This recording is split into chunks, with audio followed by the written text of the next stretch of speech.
Voilà, alors c'est peut-être étonnamment providentiel de commencer à regarder l'Apocalypse quasiment la veille de Noël.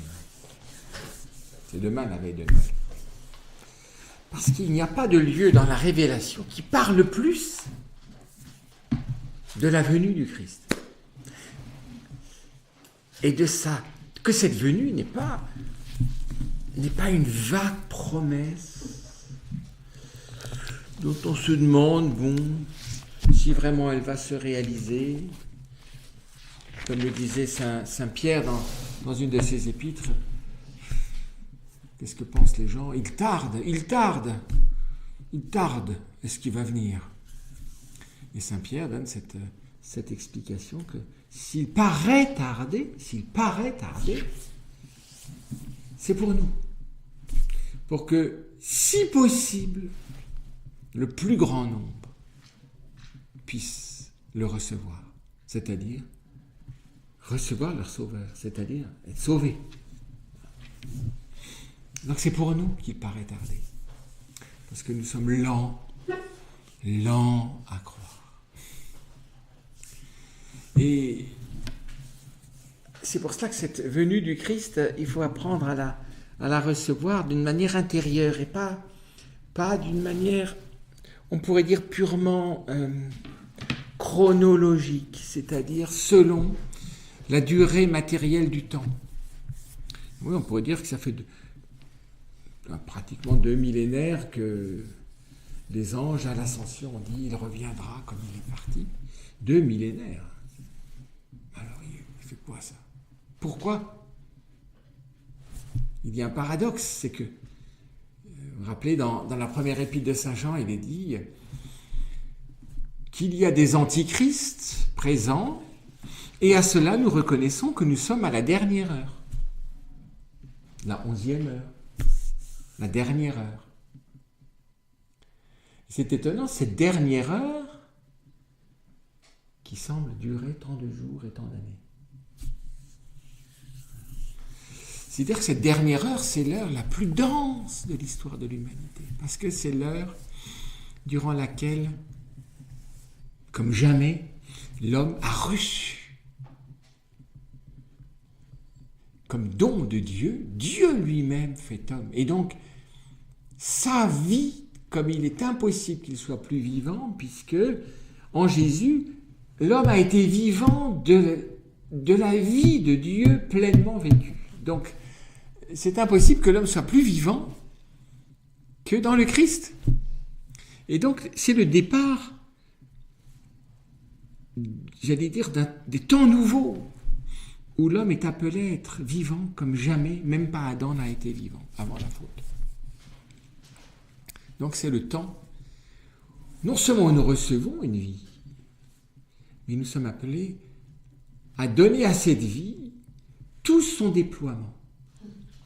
Parce que tant que la vie ne produit pas de fruits, vous voyez, la vie de Dieu n'est pas on dirait une plante verte d'appartement. Vous voyez, ce sont des pauvres plantes qui sont obligées de faire des tiges et des feuilles sans jamais fleurir et encore moins de faire des fruits. Vous savez, les lianes là, qui tournent autour de votre salon. Les pauvres ne font jamais de fruits, ni n'ont jamais de fleurs. Donc c'est bizarre. Si l'homme est destinataire du don par excellence, c'est-à-dire vraiment du don du Fils vivant, et cette vie du Fils nous est donnée dans le Paraclet, dans l'Esprit Saint. C'est donc que durant cette dernière heure, l'humanité est appelée à être vivante, non pas pour elle-même, chacun l'ayant reçu, mais pour que cette vie réalise la grande œuvre de la miséricorde, c'est-à-dire que nous vivons pour nos frères, afin que le plus grand nombre soit sauvé et que la sainteté fleurisse. C'est ça le mystère de l'Église. C'est pas une boutique qui doit marcher, c'est un lieu de vie. C'est là où la vie est appelée à, vous voyez, comme un feu qui est appelé à petit tout brûler de telle manière que ce soit comme un grand buisson ardent et que la glace, la congélation du cœur de pierre, c'est-à-dire au fond de l'orgueil, fonde. Et que tous les cœurs puissent en quelque sorte ressusciter et devenir vivants. Et devenir vivants de la plénitude de la vie de Dieu, c'est-à-dire la plénitude d'amour, donc la plénitude de charité, la plénitude de miséricorde. Vous voyez, ça c'est quelque chose.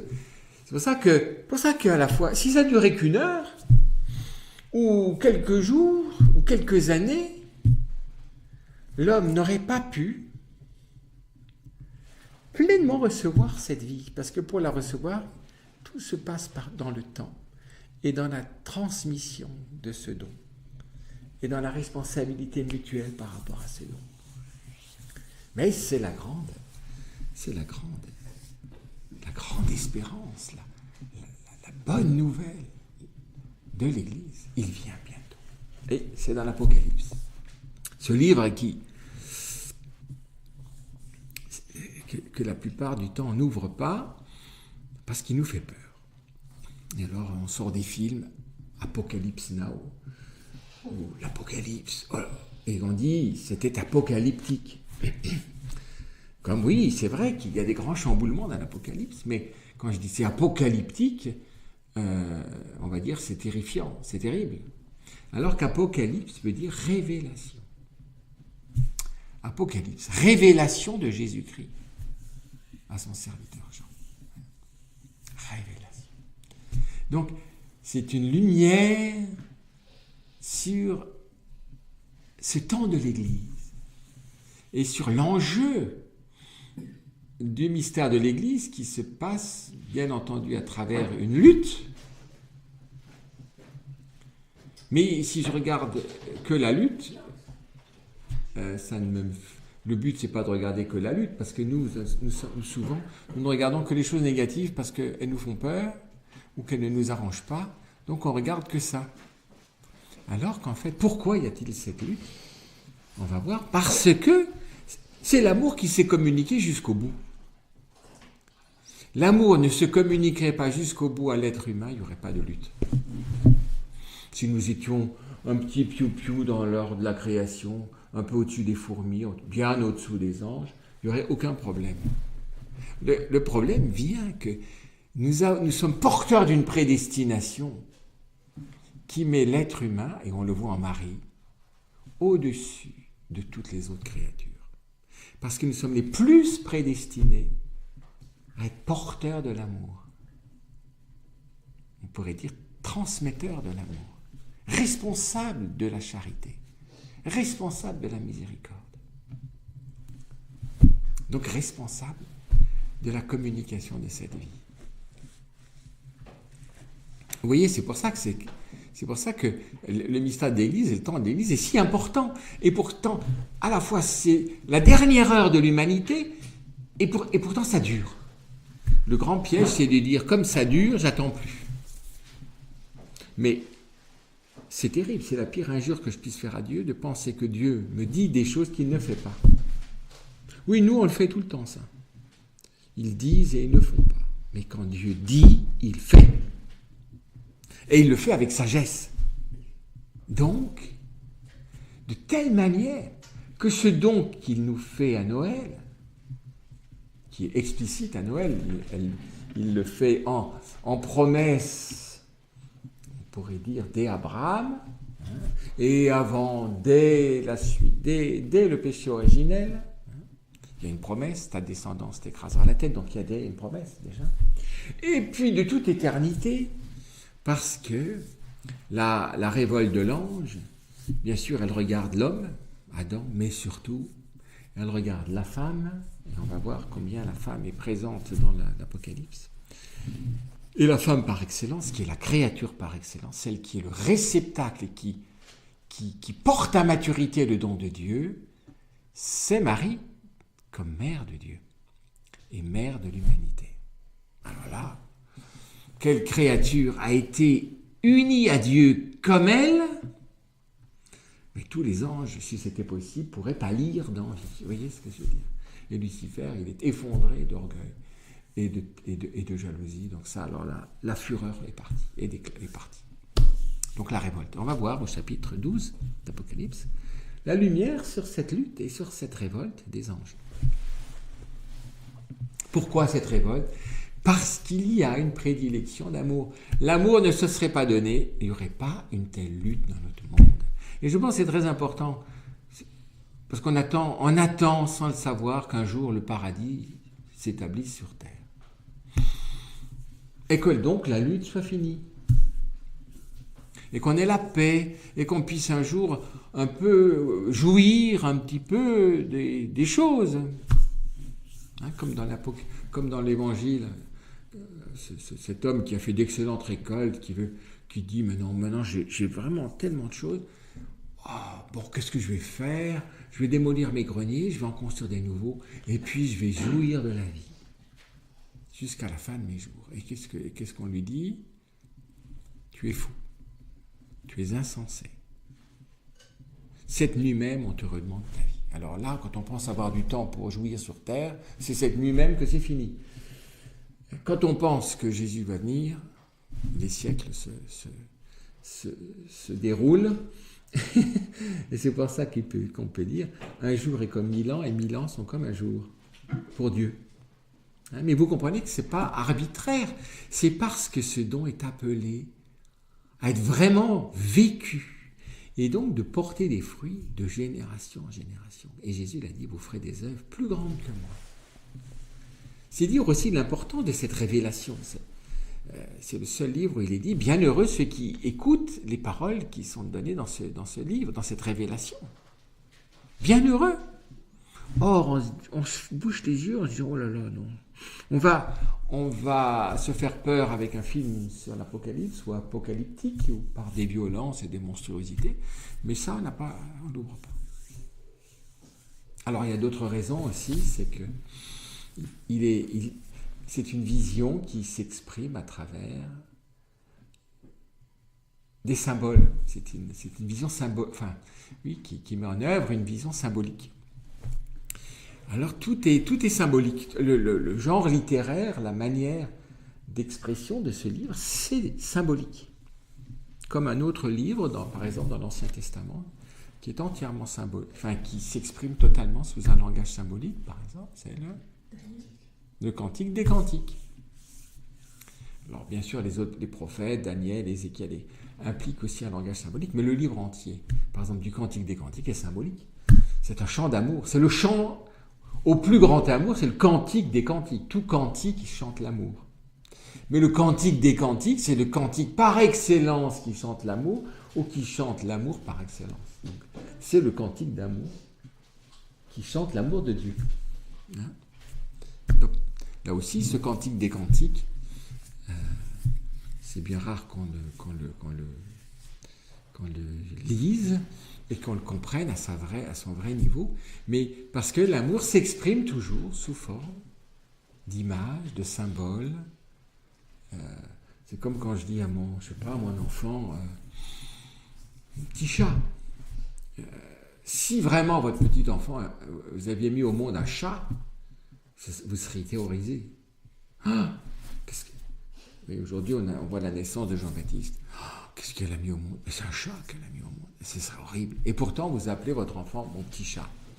Hein, donc, vous voyez, donc, on utilise un symbole pour exprimer quelque chose que l'amour dit plus à travers une image qu'à travers des mots précis en disant, tu sais, je t'aime plus, comme il est impossible de t'aimer plus, et si je pouvais t'aimer plus, je t'aimerais encore plus, et même si je parais ne pas t'aimer, je t'aime et tout ça. Non, j'ai dit, mon petit chaton. Ou alors, pire, mon chou. Vous voyez, un chou. Vous avez vu un chou, ce que c'est dans votre jardin ? Et vous dites à votre petit, oh, mon petit chou. Quoi, je suis un chou ? Mais c'est chou. Donc, vous voyez, il y a un principe d'ailleurs de lecture et d'écoute de la parole de Dieu. Plus le symbolisme est grossier, plus il exprime quelque chose de profond. Un chou, c'est un symbolisme grossier pour un enfant. Et pourtant, ça exprime l'indicible. C'est par l'amour qu'on dit ça. Ben oui, mais c'est pour ça, parce que j'ai dit quelque chose qui très visiblement n'a rien à voir avec la réalité. C'est pas un chou. Mais je lui dis, t'es mon chou. Donc, j'utilise un symbole très grossier pour exprimer quelque chose de très profond.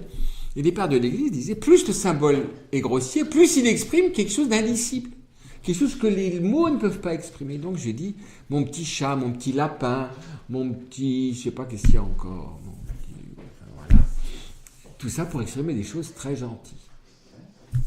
Font le secret de notre cœur avec quelqu'un. Eh bien, dans le Cantique des Cantiques, c'est comme ça. Et puis là, pour exprimer ce dessein incroyable de la miséricorde du Père et du Père sur les hommes qui sont ses enfants en espérance, on va essayer de voir ce que Dieu va révéler sur on pourrait dire cette épopée de l'amour qui engage l'homme au premier plan, de telle manière que l'homme soit en quelque sorte celui par lequel Dieu va pouvoir faire miséricorde et adopter tous les hommes qui le voudront. Et que si possible, aucun ne se perde.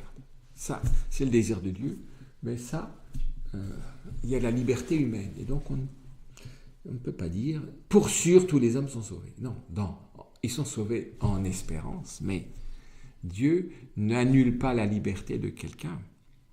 Si quelqu'un ne veut pas, vous ne pouvez pas aimer quelqu'un malgré lui. Si quelqu'un ne veut pas d'amour, qu'est-ce que vous voulez? Vous voyez bien, vous ne pouvez pas faire. Vous pouvez dire, oui, mais tu sais, je t'aime, laisse-moi. Si vous voulez mettre une laisse pour obliger quelqu'un à aimer ou à vous aimer, c'est mal parti. Le chien peut-être, mais vous ne pouvez pas mettre une laisse à quelqu'un pour dire, tu vas m'aimer. Dieu ne met pas une laisse à quelqu'un. À travers les événements de notre vie, et cette lutte et le drame dans lesquels se trouve là, c'est souvent un moment de très grande miséricorde pour donner à l'homme de lâcher et de s'abandonner aux bras miséricordieux de Dieu, donc au Sauveur.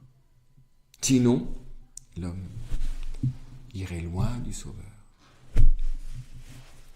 Voilà, c'est dire un peu l'enjeu, et puis alors c'est beau, juste avant Noël, ce livre où Jésus nous dit tellement qu'il est à la porte, et ce livre qui se termine, « Viens Seigneur Jésus ». C'est vraiment ce que nous dirions aujourd'hui. « Viens Seigneur Jésus ».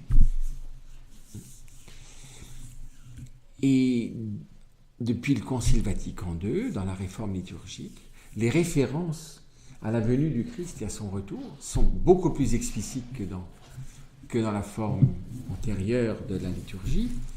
Ça dépend aussi des anaphores, des prières eucharistiques qui sont utilisées, mais vous pouvez avoir avec la 3e ou 4e prière eucharistique, par exemple, dans la liturgie de la messe, au moins trois appels à sa venue.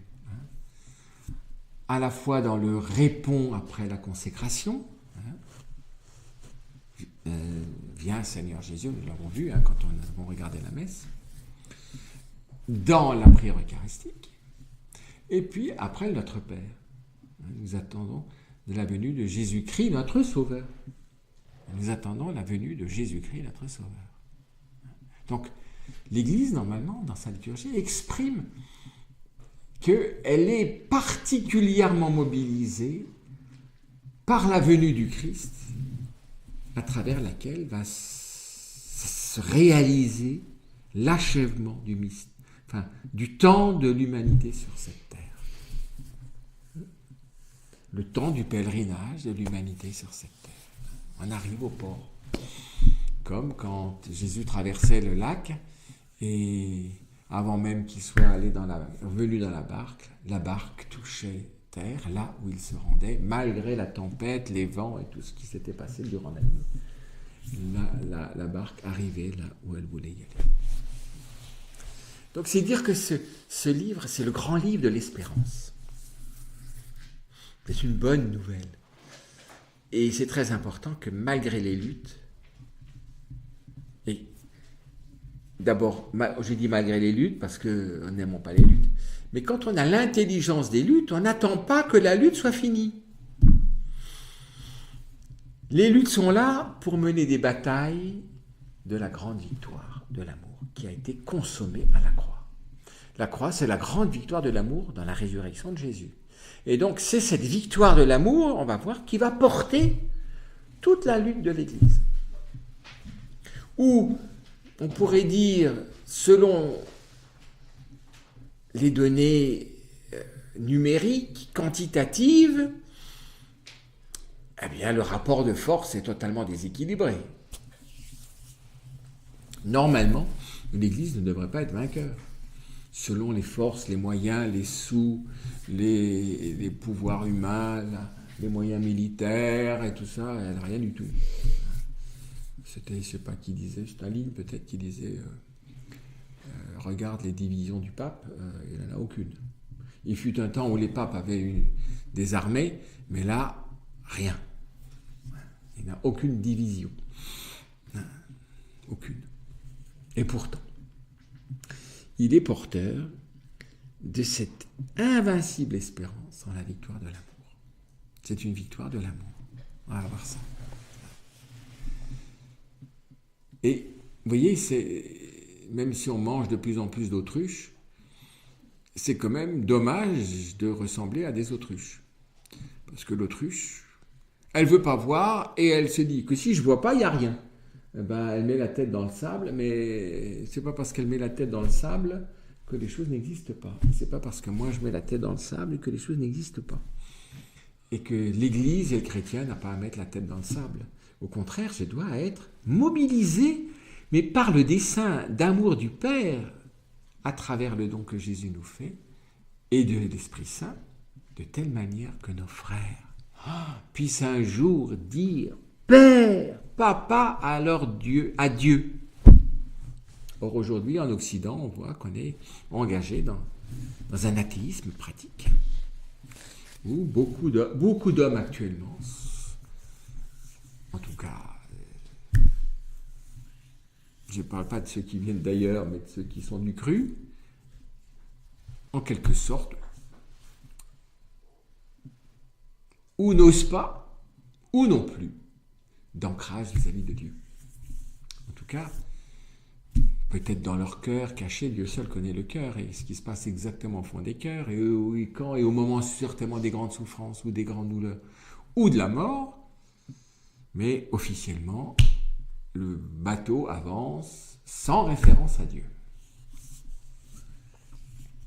Et quand l'homme n'a pas de référence à Dieu, vous savez, ça me fait penser à l'état d'un organisme immunodéprimé, ça s'appelle le sida, syndrome d'immunodépression acquise. Hein. Donc voilà, c'est l'homme n'a plus, il n'a pas de raison de vivre, il n'a plus de vie. C'est une vie qui n'a aucune capacité conquérante et de se défendre, de rien du tout. Donc, quand l'homme se décroché de Dieu, c'est normal d'ailleurs, puisqu'il vient tellement de Dieu, il est immunodéprimé, c'est-à-dire qu'il n'a plus de vitalité. Même s'il s'amuse, s'il fait la fête et tout ça, généralement plus il fait la fête, plus il exprime qu'il est mal. Parce que plus il est mal, plus il essaye de penser qu'en faisant la fête, ça va un peu le changer les idées, mais il n'est pas bien. Et ça, quand l'homme n'est pas bien, ça doit nous toucher profondément. Le chrétien, il est comme une mère préoccupée quand l'homme ne va pas bien, quand l'homme est en situation difficile. Alors maintenant, essayons d'entrer dans cette grande révélation qui est vraiment pour que nous ne soyons pas comme des aveugles et des gens non avertis par rapport à la signification et à l'enjeu de ce temps, depuis l'ascension du Christ jusqu'à son retour. Ce n'est pas un temps pour se tourner les pouces, c'est surtout pas un temps à perdre, c'est un temps où tout nous est donné pour que nous puissions, j'allais dire, conquérir et j'allais presque dire mériter pour nos frères qui sont dans des situations difficiles, de rencontrer le Sauveur et d'en devenir vivants ou au moins d'être sauvé par lui, d'être arraché finalement à la mort intérieure. Parce que souvent l'homme passe pour vivant, mais il n'est pas vivant. Il est mort. Il n'a pas d'espérance. Il ne voit pas où il va, ni pourquoi il est là. Et il vit finalement comme les animaux, mais avec la différence, c'est que il est fait pour autre chose que simplement dormir, manger, dans le meilleur des cas, se reproduire, ce qu'il n'arrive plus à faire non plus d'ailleurs. Donc, voilà, il est en situation limite. Alors, entrons dans cette grande révélation, apocalypse de Jésus-Christ. Révélation. Les gens vont voir les voyants, les cartomanciennes, ils n'ouvrent pas. Par révélation de Jésus-Christ. Dieu la lui donna pour montrer à ses serviteurs ce qui doit arriver bientôt. À ses serviteurs, nous sommes les serviteurs. Comme Marie a dit, je suis la servante du Seigneur, que tout se passe pour moi selon ta parole. Et il envoya son ange. Ah, qui est cet ange? Ange, étymologiquement, c'est un envoyé. Angelos, un envoyé, un messager. Pour la faire connaître à Jean, son serviteur. Alors ça, c'est assez étonnant de voir combien le destinataire de cette révélation, c'est pas le successeur de Pierre à l'époque. Je ne sais pas qui c'est, quel est le pape à l'époque, vers la fin du... Je ne sais pas quelle année exactement de l'Apocalypse, mais ce n'est plus Pierre, donc c'est pas au successeur de Pierre que c'est donné cet agent. Lequel a attesté la parole de Dieu et le témoignage de Jésus-Christ. Toutes ces visions, c'est quoi? La parole de Dieu et le témoignage de Jésus-Christ. Donc, vous voyez, c'est quelque chose qui vient directement de la vie même du Christ. L'Église est vivante de la vie du Christ. C'est pour ça qu'elle est vivante de l'Esprit Paraclet, de l'Esprit Saint, du témoignage de Jésus. Son témoignage, c'est d'être fils. C'est ça, témoigne qu'il est fils. Il ne peut pas témoigner de chose plus grande que d'être fils de Dieu. C'est d'ailleurs pour ça qu'il a suscité toute l'opposition, les blasphémateurs. Heureux le lecteur et les auditeurs de ces paroles prophétiques, s'ils en retiennent le contenu, s'ils gardent ce contenu dans leur cœur, c'est ça, retenir, comme Marie, on a déjà vu aussi ce matin, qui retiennent le contenu dans leur cœur, car le temps est proche. Si je vous dis, le temps est proche, dépêche-toi parce que tu dois prendre un train. On continue comme ça? Oh, on verra bien. Le temps est proche. Dépêche-toi. Hâte le pas. Active-toi. Fais ce que tu as à faire. C'est pour l'Église, ça. Le temps est proche. Et on ne vit souvent pas comme si le temps était proche. On se dit, oh, ben, ça durera bien. Bon, on devient maintenant centenaire, donc bon, on a le temps. Ah, on a le temps. Le temps est proche.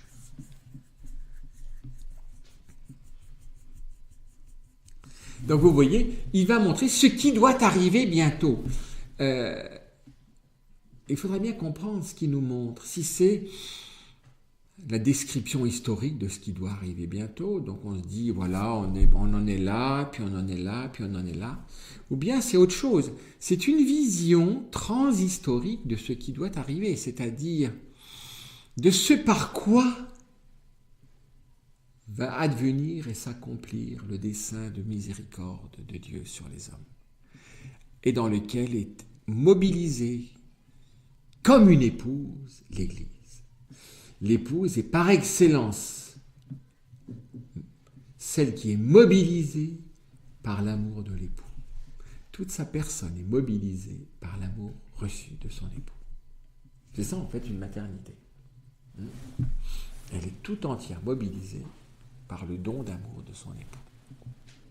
C'est pour ça que c'est une analogie très forte, et on verra que l'analogie de l'épouse, de la fiancée, est toute présente, parce que c'est un dessein d'amour. Donc ce qui doit arriver bientôt. Il faut bien comprendre, c'est pas d'abord un déroulement chronologique. Alors il y a des gens qui ont interprété l'Apocalypse, qui ont toujours un peu tendance à faire ça. Là c'était l'Empire romain, ça c'est Néron, ça c'est je sais pas quoi. Maintenant on va dire que c'est Macron, c'est Poutine, non, c'est vrai dès les origines, mais c'est toujours plus vrai parce qu'on s'approche du terme. Mais c'est toujours la même œuvre du Père, donc ce qui doit arriver bientôt. Parce que le Père a hâte qu'advienne ce qu'il veut nous confier afin que nous emportions la maturité, et en même temps il patiente parce que nous sommes lents à croire et presque toujours à côté de la plaque, c'est-à-dire à essayer de voir les choses, mais pas du tout comme Dieu, selon nos petits intérêts temporels, politiques, tout ça, enfin financiers, affectifs, enfin tout ça, ça nous encombre et donc on pense qu'à nous. Voilà. Et puis quand on est mort, quand l'heure arrive de mourir, par rapport à ça, qu'est-ce qui s'est passé dans notre vie? Comment j'ai été mobilisé par le dessein du Père? Alors on dit, celui qui est mort là, il était honnête, il était quand même honnête. C'était quand même pas mal, il est honnête, donnez-moi le tampon. J'espère qu'il était honnête, mais on est sur Terre pour autre chose que d'être seulement honnête. L'honnêteté, c'est fondamental. Si vous êtes malhonnête, alors là, bon. Mais on n'est pas seulement là pour être honnête. On est là pour être porteur du dessein de l'amour et de l'accomplir. Comme l'épouse vient accomplir le don d'amour reçu de son époux. Et elle porte le fruit de l'amour jusqu'à le mettre au monde. L'Église est appelée à mettre au monde le fruit de l'amour, de miséricorde du Père. C'est donc mettre au monde le Christ dans les cœurs, voyez, de telle manière que l'humanité soit vivante du Christ.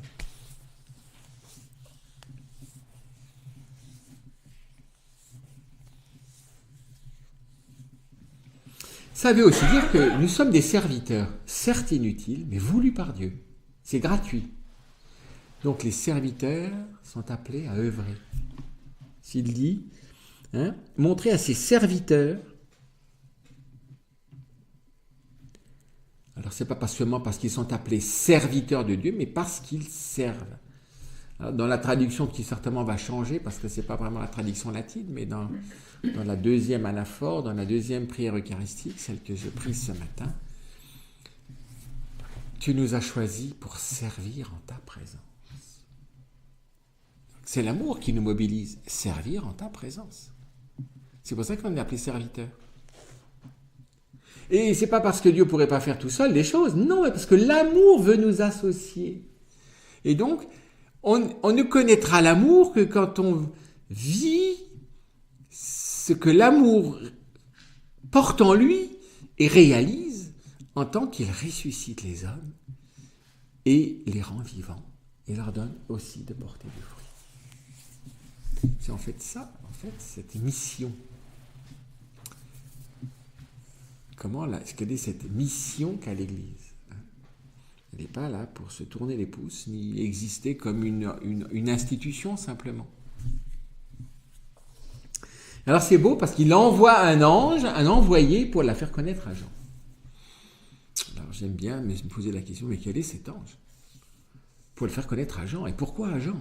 Pourquoi c'est Jean qui est le récipiendaire, celui qui reçoit cette révélation sur ce qui doit arriver bientôt? On pourrait dire que c'est quand même Pierre qui devrait le recevoir, puisque il doit conduire l'Église. Alors pourquoi c'est pas lui qui le reçoit? Non, c'est Jean. Et par un ange, c'est-à-dire un envoyé. Et cet ange, alors certains disent, son ange, il envoya son ange. Alors qui est il? Dieu, l'ange messager. représente probablement le Christ lui-même, mais ça ne tient pas la route, puisque il envoya son ange pour la faire connaître à son serviteur, lequel a attesté la parole de Dieu et le témoignage de Jésus-Christ, toutes ces visions, puisque c'est la révélation de Jésus-Christ donnée par Dieu. On ne voit pas comment son ange et le Christ lui-même. D'autant plus que, à la fin de l'Apocalypse, au chapitre 22, on reparle de cet ange. Je tombais au pied de l'ange qui m'avait tout montré pour l'adorer. Si c'était le Christ, ce serait bien. On adore le Christ. Qu'est-ce qu'il dit, l'ange? Mais lui me dit, non, attention, je suis un serviteur, comme toi et tes frères les prophètes, et ceux qui gardent les paroles de ce livre. C'est Dieu qu'il faut adorer. Donc cet ange, c'est pas le Christ. C'est qui alors? Là, si vous êtes gentil, vous le découvrirez vous-même. Quel peut être cet ange qui va montrer à Jean ce que Dieu veut faire, comment il fait, à travers quoi il le fait. Donc, c'est qui? Ah oui. Retournez-vous.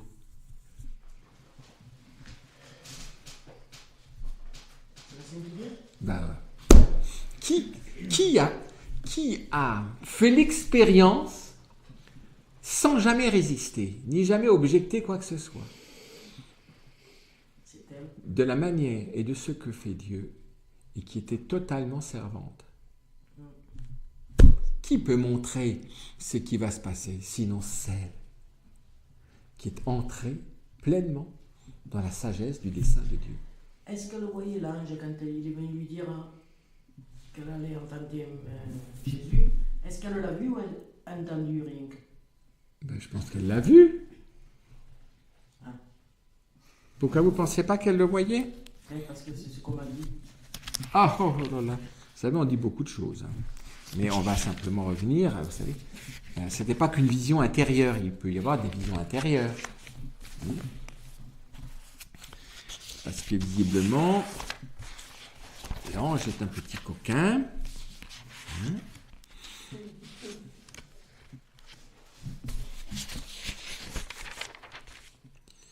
L'ange Gabriel fut envoyé par Dieu dans une ville, une vierge.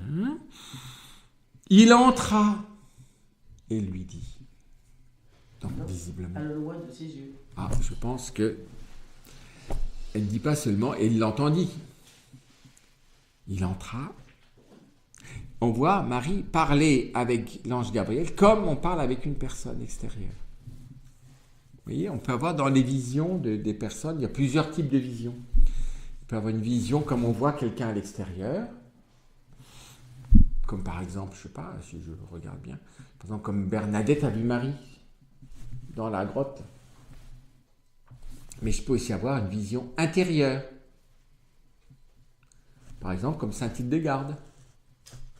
Comme Joseph, quand il dormait, l'ange lui a dit... Alors, c'est comme un songe. Vous voyez? Et puis après, l'ange la quitta. Donc, vous voyez, c'est comme une vraie visitation. Oui. Mais vous savez, on dit plein de choses. Mais le problème... un prêtre, en plus. Comment? C'est un prêtre, mercredi matin, qui nous a dit ça. Oui. Mais vous voyez, il ne faut jamais projeter sur la parole de Dieu ce qu'on pense.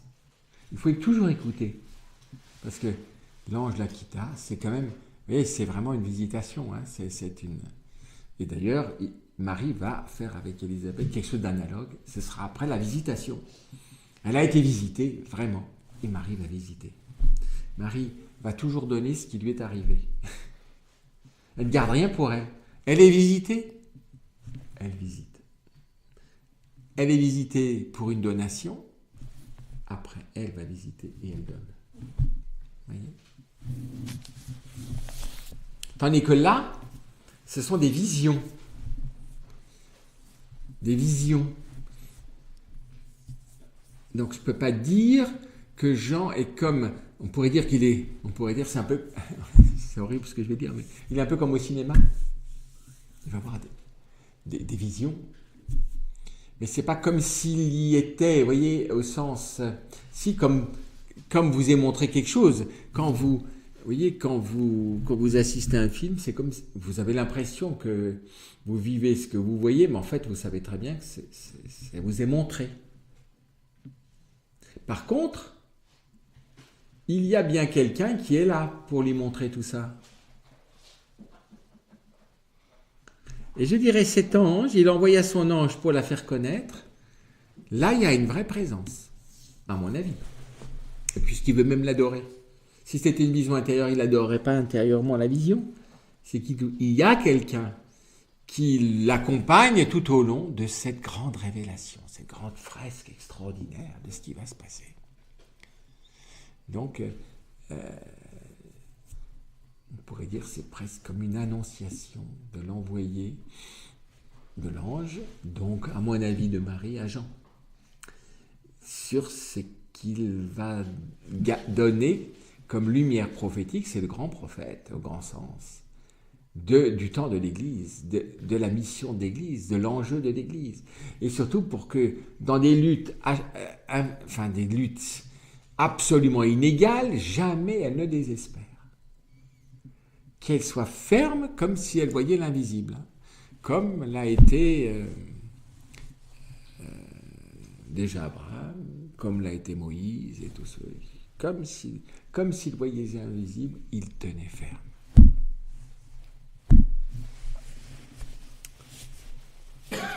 Donc,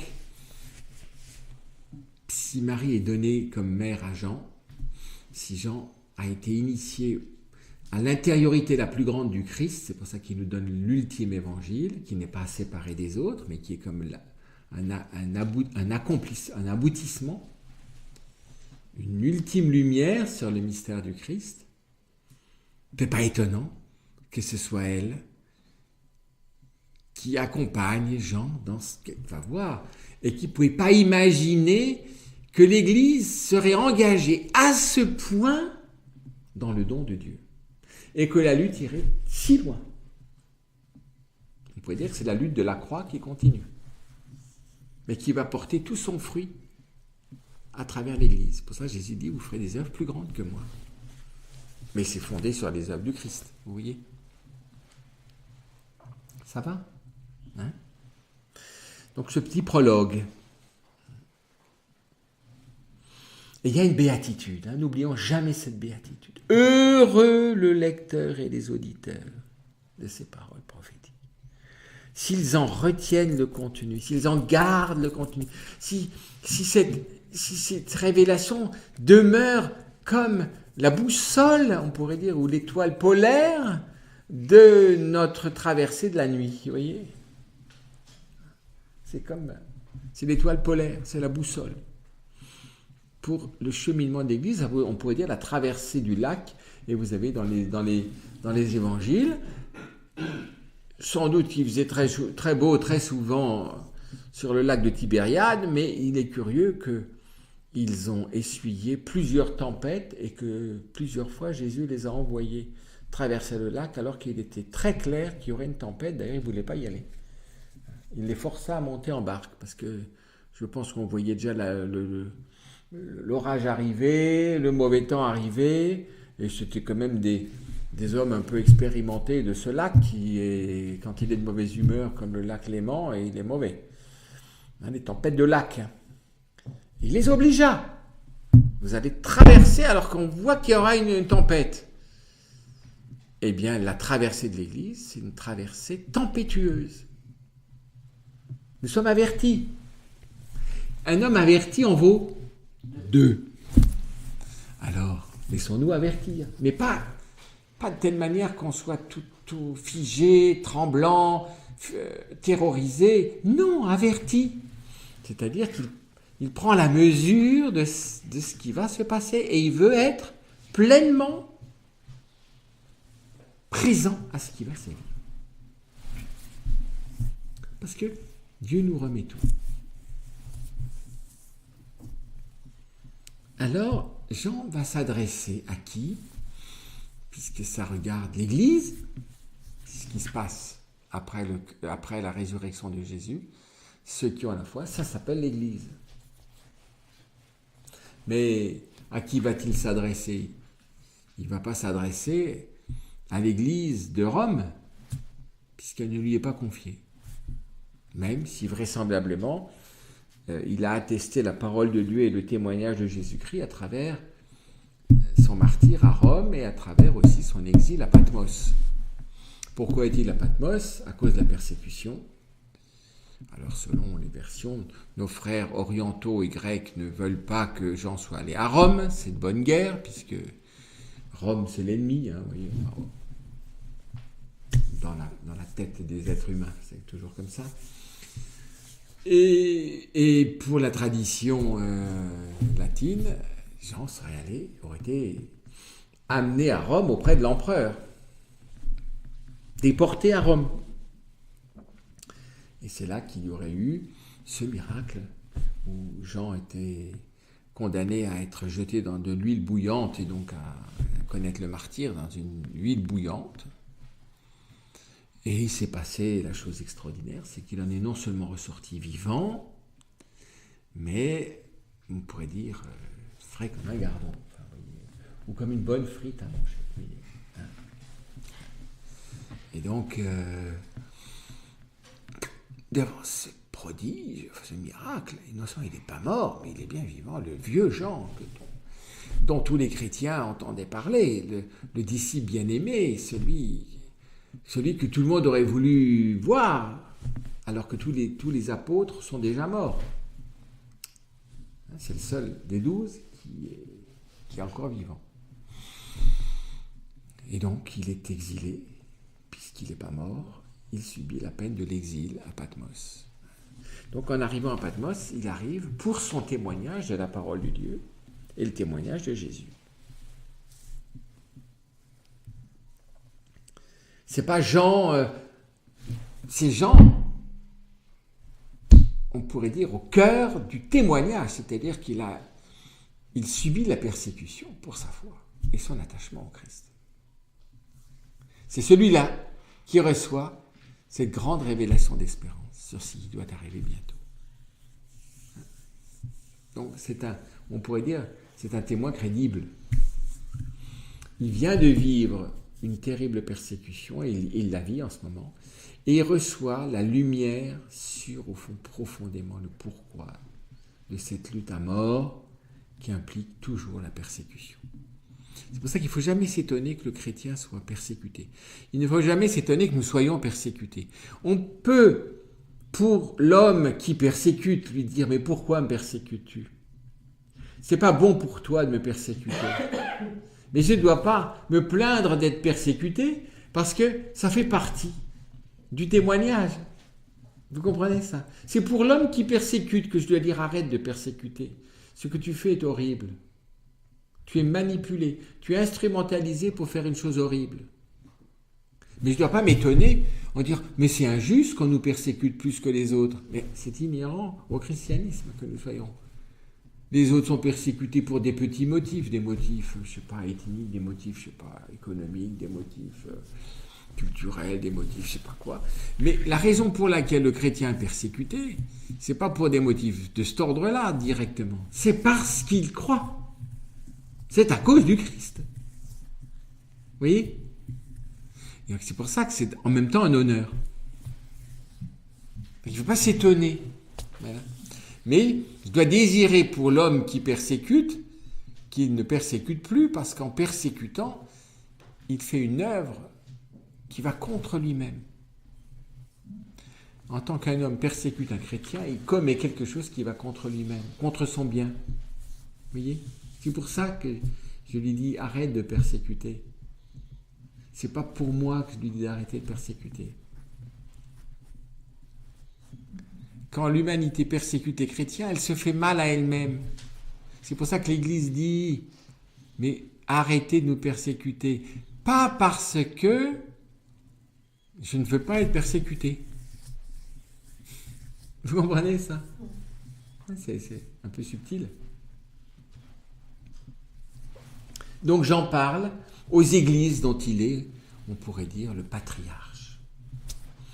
Il n'a pas la charge immédiate de ces églises d'Asie mineure, hein, mais c'est les églises qui l'ont comme père, hein, patriarche, comme premier père. Grâce et paix vous soient données par il est, il était et il vient, par les 7 esprits présents dans son trône et par Jésus-Christ, le témoin fidèle, le premier-né d'entre les morts, le prince des rois de la terre. Alors vous voyez, c'est une salutation trinitaire qu'adresse Jean. C'est presque une salutation liturgique. Grâce et paix vous soient données. Qu'est-ce que dit Jean à cette église? Grâce et paix vous soient données. Par qui c'est il est, il était, il est, et il vient? C'est le Père. Par les 7 esprits présents devant son trône, bon, l'Esprit Saint, et par Jésus, le témoin fidèle, le premier-né d'entre les morts, le prince des rois de la terre. C'est lui le vrai prince des rois de la terre. Vous voyez, prince des rois de la terre. Les rois de la terre ne sont vraiment rois que s'ils reconnaissent le Christ comme leur prince. C'est-à-dire comme celui qui est leur roi à eux. Aucune autorité humaine peut dire « moi, j'exerce l'autorité en vertu simplement de moi, de ma seule personne, tellement ma personne est extraordinaire et parfaite que j'exerce l'autorité en mon seul nom. » Non, je reconnais avoir comme roi le Christ. Et il n'est pas seulement roi des Juifs, en étant roi des Juifs, il est roi du monde entier. Puisque les Juifs, le peuple juif, c'est pour le monde entier. S'il est le roi des Juifs, il est le roi du monde entier. Contrairement à celui qui se prétend le prince de ce monde. Vous voyez qui c'est? Le prince de ce monde. C'est un usurpateur, c'est un imposteur. Il prétend avoir une autorité et un pouvoir mais qui, au fond, qu'il n'a pas, qui est illégitime, qui est usurpé. Donc, vous voyez, grâce et paix vous soient données, donc par celui qui est, qui était, qui vient. Nous allons vers le Père. Donc, c'est comme s'il venait. Il vient dans son Fils, il vient dans le retour du Fils, il vient dans l'Esprit, parce que nous sommes appelés à être saints, immaculés devant sa face, donc être vraiment des enfants du Père. Il vient. Il était, il est, il était et il vient. Par les 7 esprits présents, on va voir qu'on va être appelé à être vivant de la plénitude de l'Esprit Saint. Donc, les 7 dons de l'Esprit Saint ont un rapport à ces 7 esprits, mais qui vont aussi être présents à travers ces 7 églises d'Asie mineure. C'est pour ça qu'il y a une analogie entre les 7 esprits présents aux églises de l'Asie mineure et les dons du Saint-Esprit. Et par Jésus-Christ, qui est le témoin fidèle, il est témoin du Père, à la croix, il est le témoin du Père. Il a glorifié son Père, et c'est pour ça que son Père l'a glorifié. Donc il est pleinement Fils. Et en étant pleinement Fils, il est absolument témoin du Père pour nous. Donc il est le Père pour nous quand il est pleinement le Fils. Et donc c'est à la croix qu'il nous montre le Père, parce qu'il est pleinement Fils, puisqu'il accomplit, mais jusqu'à l'extrême de la volonté du Père pour nous.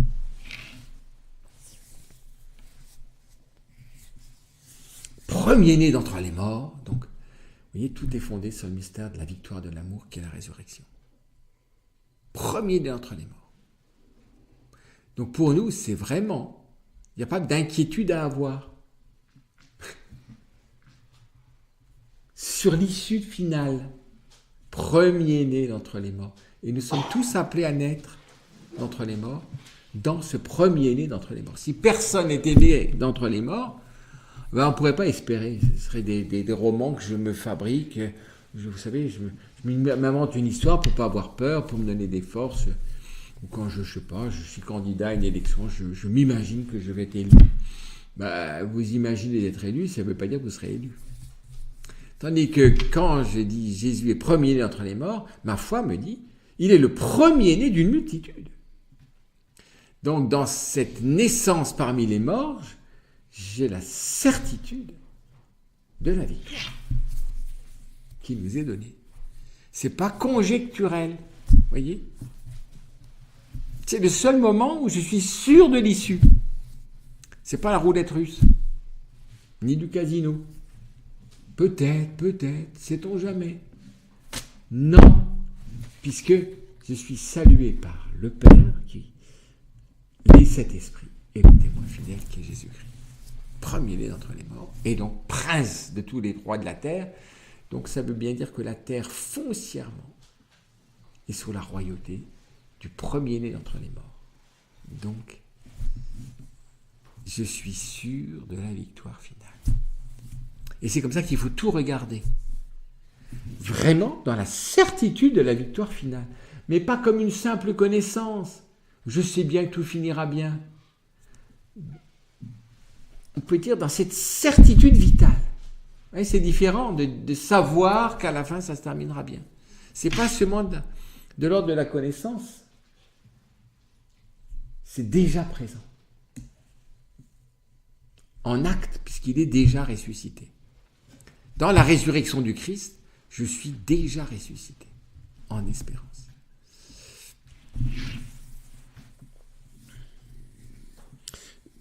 Et alors, il nous aime, et nous a lavé de nos péchés par son sang. Le Père nous aime, et nous a lavé de nos péchés par le sang de Jésus. Et alors, c'est là qu'on va voir pourquoi ceci est si important. Il a fait de nous une royauté de prêtres. Ça s'appelle sacerdoce royal. Royauté de prêtres, sacerdoce, de prêtre. Une royauté de prêtres. Un sacerdoce royal. Vous savez combien le Concile Vatican II a insisté là-dessus. Il nous a montré qu'en fait, l'Église, c'est le sacerdoce royal vivant. C'est pas simplement une institution, une administration ou des ministres qui font l'Église. L'Église n'est vraiment elle-même que quand tout le monde, y compris et les fidèles et les ministres, sont vivants du sacerdoce royal, une royauté de prêtres. Une royauté. Nous sommes rois. Et en même temps, intercesseur, médiateur d'amour et de salut, prêtre, dans le Christ. Sacerdoce royal. Et la première qui vit le sacerdoce royal, c'est Marie. Vous avez compris. Le sacerdoce royal de la femme. Tout l'Apocalypse va montrer la place que tout est remis au sacerdoce royal de la femme. C'est-à-dire à notre vrai trésor de vie que nous portons tous dans notre cœur. C'est par le sacerdoce royal que nous sommes chrétiens. Et que le chrétien ne peut pas être inerte. Mais ça ne veut pas dire agité, actif et tout ce que vous voulez.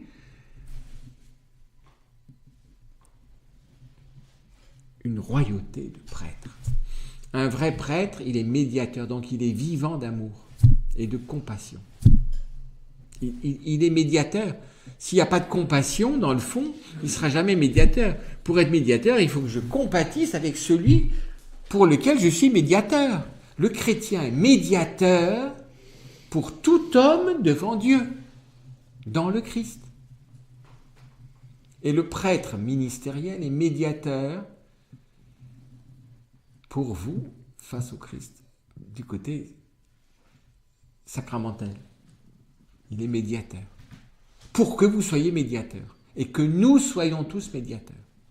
Comme dirait saint Augustin, pour vous je suis prêtre, avec vous je suis royauté de prêtre. Oui. Pour nourrir le sacerdoce royal, il y a le sacerdoce ministériel.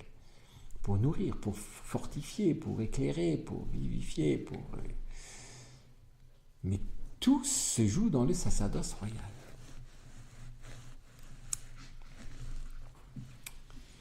Et quand ce sacerdoce royal est vivant en moi, je peux dire que ma chair, c'est la chair du Christ. Et c'est pour ça que l'Eucharistie nourrit la royauté de prêtre en moi. C'est l'aliment propre de la royauté de prêtre en moi. Oui, oui. Rien d'autre ne peut nourrir cette royauté de prêtre. Rien. Ni les carottes, ni la gymnastique, ni je ne sais pas quoi. Seule l'Eucharistie peut nourrir. De telle manière qu'il porte ses fruits. Donc il a fait de nous une royauté de prêtres pour son Dieu et Père, à la gloire de Dieu et Père, pour que le Père puisse être Père. Il veut l'être à travers nous. Il l'est premièrement à travers son Fils, à travers Marie, pour l'être ultimement à travers nous. Il veut que tout s'achève à travers nous. C'est pour ça que plus l'Église touche sa fin, plus il faut qu'elle se convertisse. Plus aussi la lutte est acharnée pour la pervertir, c'est-à-dire faire qu'elle ne soit pas une royauté de prêtres, qu'elle soit je ne sais pas quoi, une ONG, mais une ONG n'est jamais royauté de prêtres. Vous comprenez ça? À lui donc, au Père, la gloire et la puissance pour les siècles des siècles. Amen. Tout est encore à la gloire du Père. Un peu comme pour le prologue, vous savez, de l'Épître aux Éphésiens. À la gloire de Dieu le Père. Louange de gloire au Père, tout le temps. À la louange de gloire du Père. Hein? À lui donc, au Père, gloire et puissance pour les siècles des siècles. Amen. Voici, il vient avec les nuées. Chacun le verra, même ceux qui l'ont transpercé.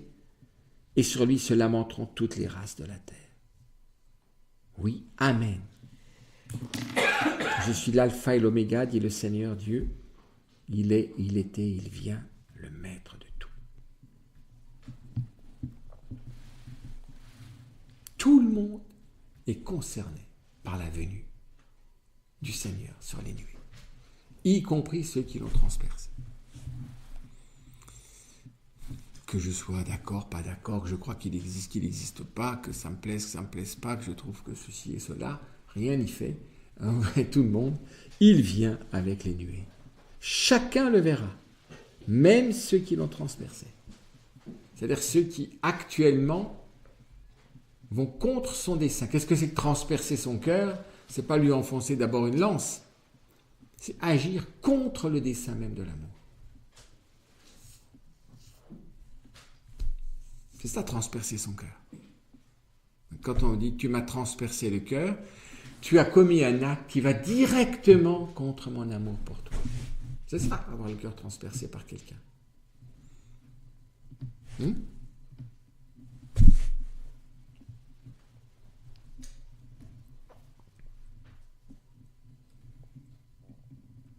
Et sur lui se lamenteront toutes les races de la terre. C'est-à-dire on réalisera l'horreur qu'on a faite. Et alors comme les femmes de Jérusalem se lamentaient sur Jésus et que Jésus a dit c'est pas la peine de vous lamenter sur moi, c'est moi qui pleure pour vous. Parce que ce qui s'est accompli est horrible. Donc c'est pas la peine de me plaindre, c'est moi qui vous plains. Parce que ce qui est en train de se faire, je vous plains. Je plains l'humanité qui est en train de faire l'irrémédiable. Vous voyez, Et donc, on voit que en fait, l'humanité va se rendre compte de l'horreur de ce qu'elle fait. Et sur lui se lamenteront toutes les races de la terre. Oui, Amen. Je suis l'alpha et l'oméga, dit le Seigneur Dieu. Donc tout est dans sa main. Tout est dans la main du Père. Il est, il était, il vient, le maître de tout. Tout est dans la main de Dieu. Ce Père, c'est notre roi. Tout est dans la main de Dieu, le maître de tout. Vous voyez, à l'athéisme, ne change rien. De toute façon, vous pouvez beugler tout ce que vous voulez. Il est le maître de tout. C'est pour ça que de penser qu'on puisse être maître par nous-mêmes des choses, c'est une méprise qui me met en porte-à-faux existentiel. Donc ça, c'était encore une salutation première, trinitaire, c'est le dessein de la Trinité, qui nous mobilise au cœur même du dessein de la Trinité, et lié au Christ, puisque nous sommes une royauté de prêtres. Qui est le prêtre roi? C'est le Christ. C'est par le Christ que nous sommes une royauté de prêtres. Pour le Père. Afin que le Père afin de donner au Père d'être Père de chaque homme, si possible de tout homme. Et donc, j'attribue au Père la gloire et la puissance pour les siècles des siècles. C'est terrible, vous savez, la tentation de s'attribuer à soi-même. Quand l'homme s'attribue à soi-même, à lui-même, la puissance pour les siècles des siècles. Vous savez, un peu le projet du transhumanisme ou je ne sais pas quoi, c'est l'homme qui s'attribue la puissance pour les siècles des siècles. Non. Voici qu'il vient avec les nuées. Chacun le verra. Voilà la vraie mesure. Voilà ce que j'attends. Voilà à travers quoi s'accomplira toute chose. Voici que je viens. Il vient avec les nuées. Chacun le verra. Même ceux qui l'ont transpercé. Et sur lui se lamenteront toutes les races de la terre. Voilà ce qu'on lui fait. Mais qui ont? En fait, c'est nous. Rien mais. Et alors, il y a cette annonce et cette...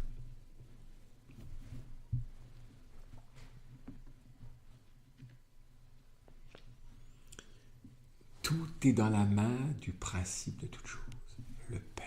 C'est beau d'ailleurs que ce soit de la paternité que tout est issu. Tout vient et tout s'achève en lui. Voilà. Maintenant, on va entrer dans quelque chose d'un petit peu narratif. On va un peu raconter les circonstances de cette révélation. Qu'est-ce qui lui est arrivé? Qu'est-ce qu'il faisait? Voilà. Qui montre bien que c'est pas purement... Vous savez, toujours, on a tendance à tout mettre en doute, selon une bonne méthode cartésienne, tout mettre en doute, et on verra bien ce qui restera. Qu'est-ce qu'il dit? Moi, Jean, votre frère et votre compagnon dans l'épreuve. Nous sommes tous éprouvés d'une manière ou d'une autre. Notre compagnon dans l'épreuve. La royauté et la constance en Jésus. Donc on est compagnon dans l'épreuve, dans la royauté et dans la constance en Jésus. Dans l'épreuve, dans la royauté, cette royauté de prêtre, et la constance en Jésus. Il va falloir demeurer. La constance, c'est demeurer. En Jésus. Pas en fonction des résultats, de ce qui se voit, de ce qui se plaît, de tout le monde ce que dit. La constance en Jésus. C'est la foi, ça. La foi. Constance en Jésus. Et une foi incarnée. C'est-à-dire une foi qui agit. Donc dans la fidélité. Je me trouvais dans l'île de Patmos, donc là, à cause de la parole de Dieu et du témoignage de Jésus. Il le redit. Il a été persécuté à cause de la parole de Dieu et du témoignage de Jésus. C'est à cause de Jésus qu'il est là. Je tombais en extase. Oui, c'est dans une extase. Cette fois-ci, c'est pas directement, vous voyez, comme Gabriel qui rentre chez Marie.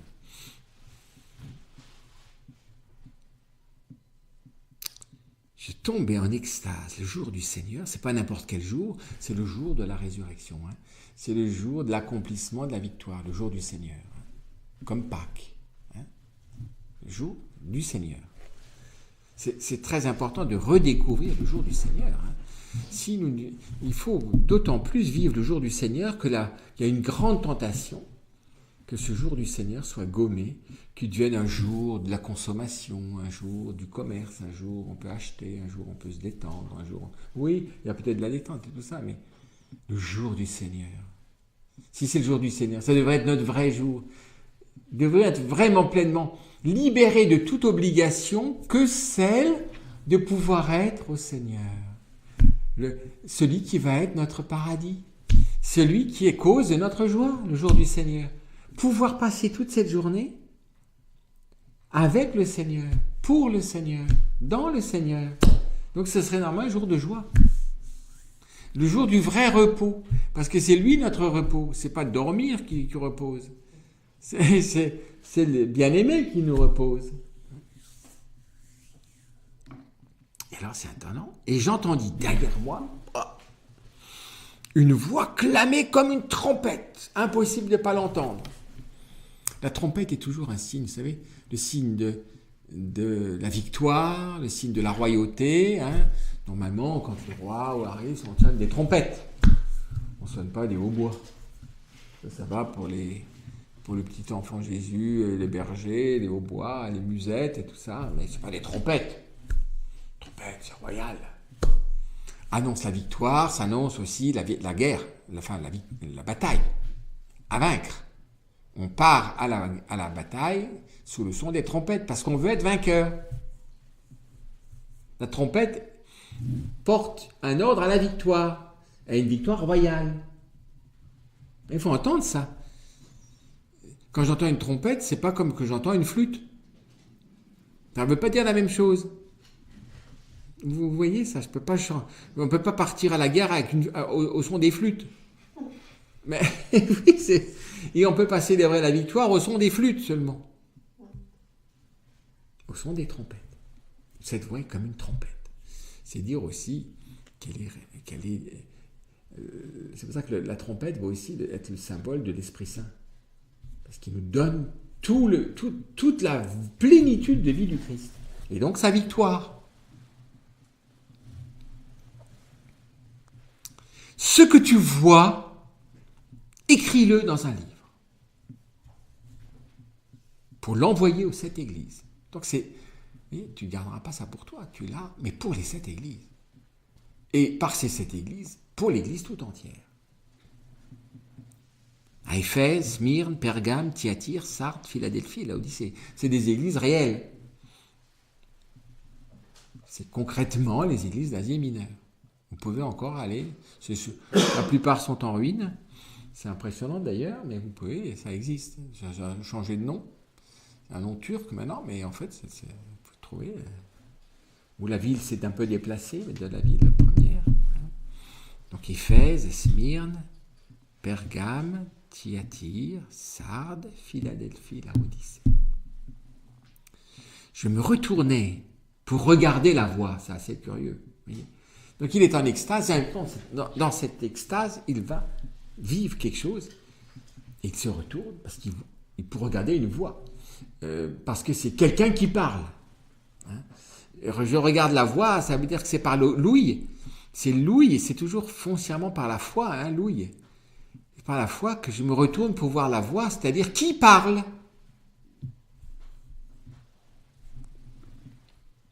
Et m'étant retourné, qu'est-ce qu'il voit ? Tout est surprenant dans l'Apocalypse. Je vis 7 candélabres d'or. C'est quand même pas les candélabres qui parlent. 7 candélabres d'or. Et au milieu des candélabres, comme un fils d'homme. Ça, le Fils de l'homme, vous savez qui c'est ? C'est le Christ. Au milieu des candélabres, ça veut dire, et on va voir que ces candélabres représentent les 7 églises. Ça veut dire que le Christ est présent au milieu de son église. Et comme le dira Jeanne d'Arc, l'église et le Christ, c'est tout un. Le Christ veut être présent dans le monde à travers ses églises. Qui est son église. C'est cette église forme une église. Vous comprenez ça ? Pourquoi ? Il voit d'abord, c'est curieux, il voit d'abord les 7 candélabres, puis au milieu, comme un fils d'homme, revêtu d'une longue robe serrée à la taille, comme une ceinture en or. une robe talaire, donc une robe sacerdotale. Ça, c'est Jean-Marie qui célèbre la victoire. Et par une ceinture en or, l'or représentant et la dignité royale et en même temps la charité. Parce que cette royauté qui a une dignité royale, c'est une royauté d'amour. Donc l'or représente et la dignité royale et la charité. Il est roi d'amour. Mère Yvonne Aimée de Malétroit a eu cette grade de tout en bras, le roi d'amour. Le roi d'amour. Une petite prière, roi d'amour. Qui la connaît par cœur? Roi d'amour, je ne sais plus quoi. Vous ne connaissez pas? Elle sera peut-être bientôt bien heureuse. Donc c'est un grand prêtre, sa tête avec ses cheveux blancs est comme de la laine blanche, ça ressemble à la vision de la transfiguration au Tabor. Ses yeux comme une flamme ardente, il est ardent, vous savez, il n'a pas l'œil torve. Vous savez, comme dans la pastorale des Santons de Provence, quand la poissonnière était en train de vouloir vendre des poissons à moitié pourris, donc les yeux étaient des rascasses, c'était plutôt éteints.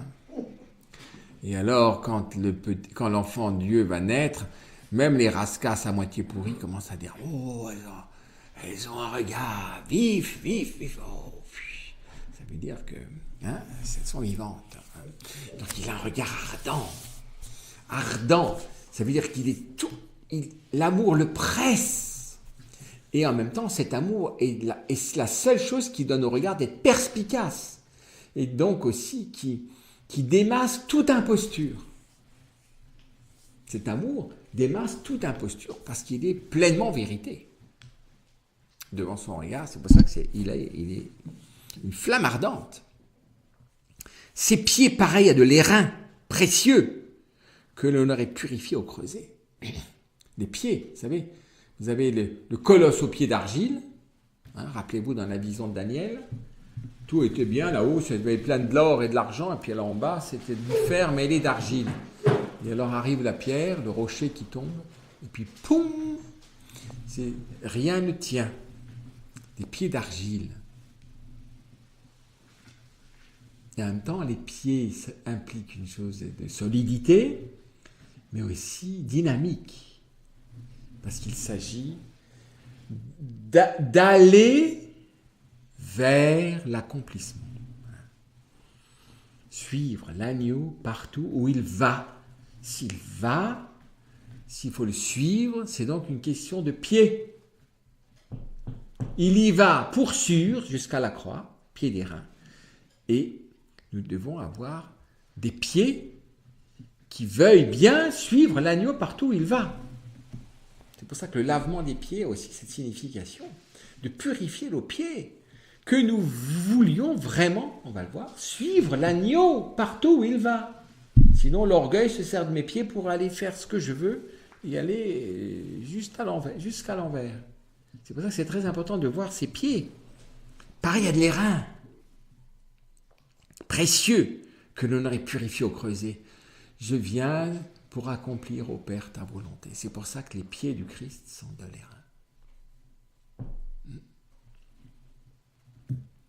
Sa voix, comme la voix des grandes eaux. Vous avez déjà entendu le ressac de la mer quand il y a un peu... Les grandes eaux, c'est une puissance, vous voyez, quelque chose qui est... Vous voyez, c'est tout exprimé symboliquement. Vous voyez, c'est une voix qui a une puissance, une plénitude, une autorité qu'on ne peut pas ne pas entendre et qui s'impose parce qu'elle est vraie. Voilà, la voix des grandes eaux. Oh, si vous allez vers la côte sauvage, la voix des grandes eaux. Bon, peut-être que la Méditerranée, je pense aux Marseillais, là, et quand elle est agitée, elle fait aussi du bruit. Mais ce n'était pas tout à fait les grandes eaux, mais quand même.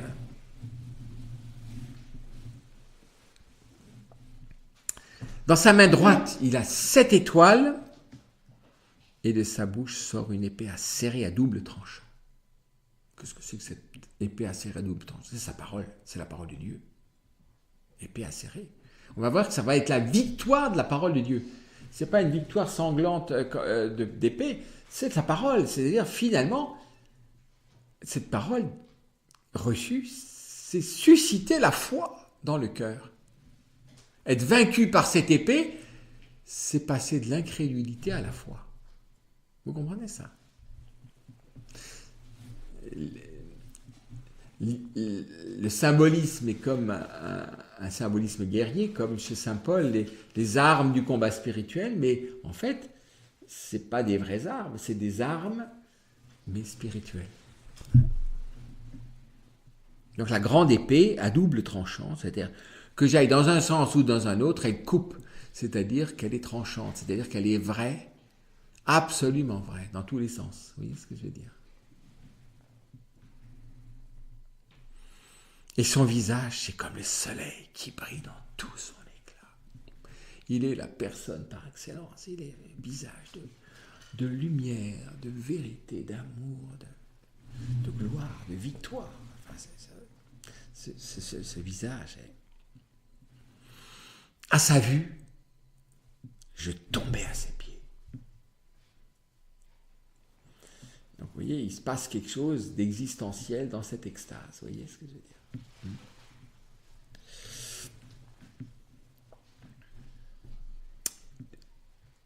Comme mort.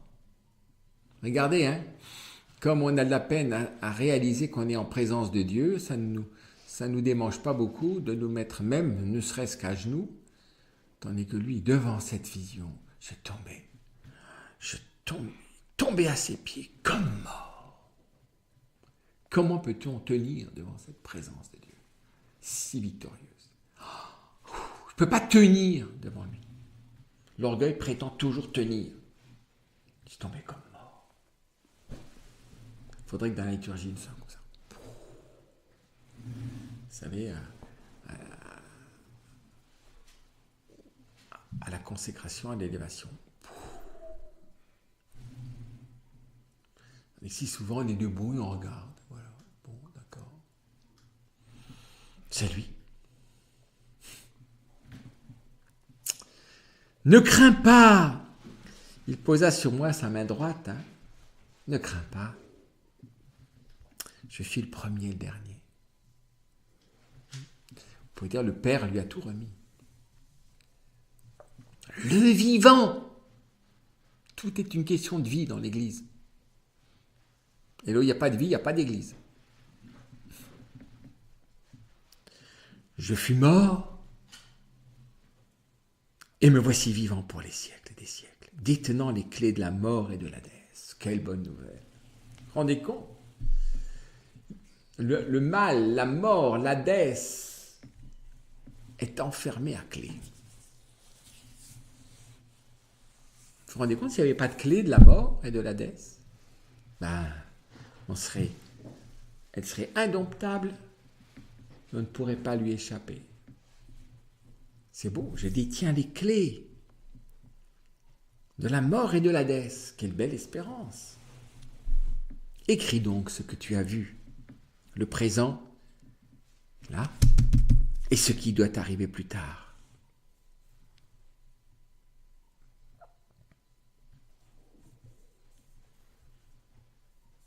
Donc, le présent, on va dire, l'état de cette Église, qui va aussi prendre la mesure de ce qu'est l'Église, de ses tentations, de ses péchés, et de la condition dans laquelle elle ne doit pas essayer de sortir, c'est-à-dire une condition de vulnérabilité, de faiblesse aux yeux du monde, d'être au milieu de la contradiction, c'est-à-dire d'être sur le siège de Satan, et puis toutes les tentations. C'est de se prendre pour vivant quand on n'est pas vivant, c'est de se passer du Christ en existant par elle-même, enfin voilà, des grosses tentations, de faire des compromis et d'être pas vrai, de malgré la parole de Dieu, de laisser prospérer ce qui n'est pas juste, ce qui n'est pas vrai. Tout ça, parce que ça nous est remis.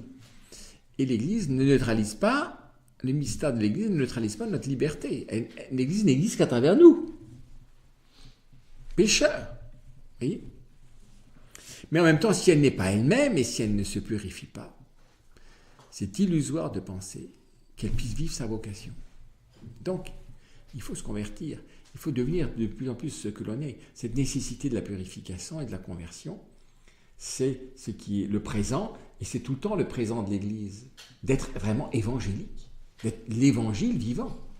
Donc, toujours se convertir, se réformer. Vous voyez ?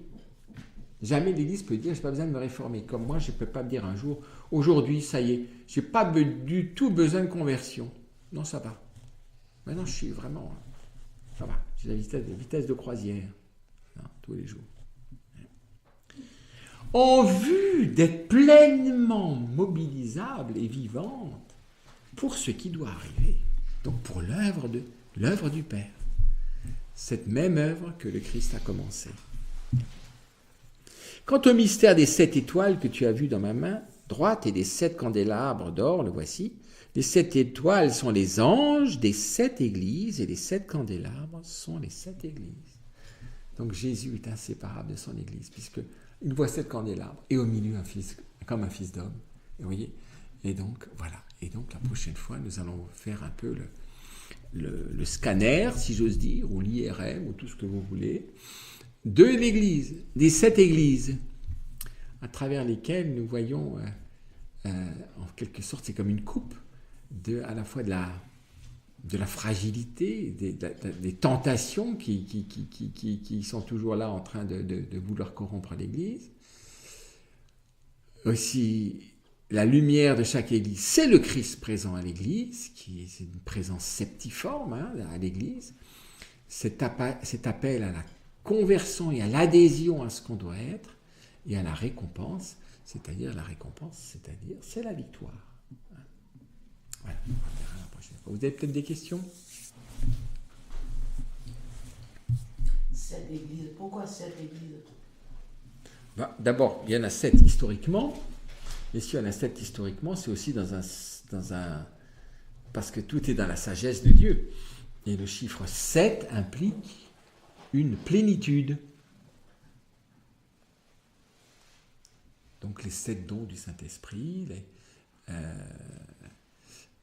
Ça aussi c'est symbolique, le numéro 7. Ah oui, c'est symbolique. C'est pour ça que ces 7 églises, en quelque sorte, même si ce sont les 7 églises historiquement d'Asie mineure, celles dont Jean est le Père, à travers cela est donné à l'Église tout entière la lumière. C'est pour ça que Dieu passe toujours par quelqu'un ou quelque part pour l'ensemble. Et c'est beau de voir d'ailleurs que le ministère de Pierre est d'abord un ministère d'écoute. Ce que l'Esprit dit aux églises. S'il a dit ça aux églises en Asie mineure, Pierre l'entend pour l'Église tout entière. Le pape, ce n'est pas d'abord celui qui commande et qui a des idées et qui applique son programme. C'est d'abord celui qui écoute ce que l'Église dit, ce que l'Esprit dit aux églises. Ça, l'Orient est très sensible à l'écoute. C'est la version, on pourrait dire, c'est vraiment la grâce féminine, vous voyez. Je dois d'abord recevoir la lumière de Dieu avant de commander. Donc toujours, la réceptivité est avant l'activité. Donc c'est d'abord un ministère d'écoute. D'ailleurs, le pape actuel, c'est très très net. Il écoute d'abord. C'est pas d'abord celui qui, parce qu'il est pape, il sait tout. Non, il écoute ce que l'Esprit dit. Ces églises, à l'époque, il y avait l'Eucharistie dedans. Mais pourquoi il n'y aurait pas eu l'Eucharistie ? C'était comme nous, enfin, à partir de quand c'est arrivé ça, comme nous, vraiment... Comme nous, vraiment. Le pain dans le tabernacle, quoi. Le tabernacle, le tabernacle, ça c'est une manière de maintenir présente comment historiquement, je pense initialement, l'Eucharistie était gardée dans les cœurs. C'est le premier tabernacle. Le problème, c'est le plus mauvais souvent. C'est celui qui est plein de fuites. Alors qu'il devrait être gardé dans les tabernacles des chrétiens qui l'ont reçu et qui en vivent. C'est le premier tabernacle. et les autres tabernacles n'ont de sens que s'il y a des tabernacles vivants. Après, historiquement, petit à petit, ça va même jusqu'à garder cette présence réelle, d'abord historiquement pour les malades, comme le viatique, pour soutenir l'homme quand il est près du terme de sa vie. Et puis ensuite, de façon pas seulement utilitariste, mais pour pouvoir prendre la mesure de la présence du Christ à son Église, le tabernacle. Et puis même après, l'adoration eucharistique, pour montrer combien c'est le foyer même de la vie de l'Église qu'est l'Eucharistie. Voyez ? Et donc, avec ce qu'on vit aujourd'hui, en fait, vous voyez bien qu'il faut d'abord des tabernacles vivants pour qu'un tabernacle puisse de nouveau être habité. Parce qu'on est dans des situations où les tabernacles, par manque de foi, il n'y a plus rien. Est-ce que l'Apocalypse, c'était aussi du temps passé? Ou il s'adresse qu'à la fin des temps? Mais non, à tous les temps. À tous les temps. Parce que chaque génération est devant la venue du Christ. Elle doit vivre sa grande lumière, c'est le Christ qui vient. Depuis les actes des apôtres jusqu'à la génération qui sera sur terre quand le Christ reviendra. C'est la même exigence. Mais elle est de plus en plus actuelle en vertu du déroulement même de l'histoire de l'humanité. Donc, elle est de plus en plus... Elle était absolument vraie dès les origines, mais elle est en quelque sorte encore de plus en plus vraie parce que ce que je vois manifeste de plus en plus ce que Jean a vu. C'est-à-dire là, une lutte très radicale et générale. C'était même avant que Jean l'écrive alors. Ah ben oui, mais avant que Jean l'écrive, c'était comme encore en Dieu, et qu'on est au moment où les derniers apôtres sont morts, ils sont presque tous morts, enfin ils sont tous morts martyrs.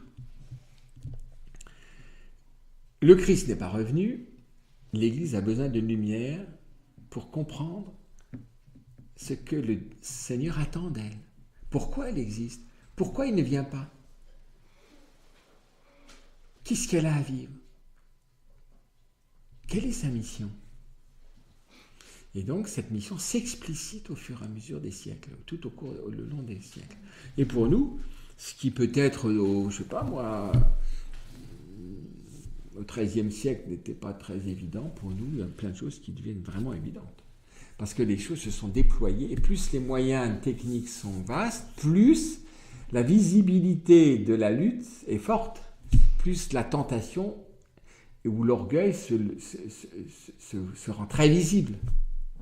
Quand vous devez prendre un silex pour faire du feu, l'orgueil peut pas...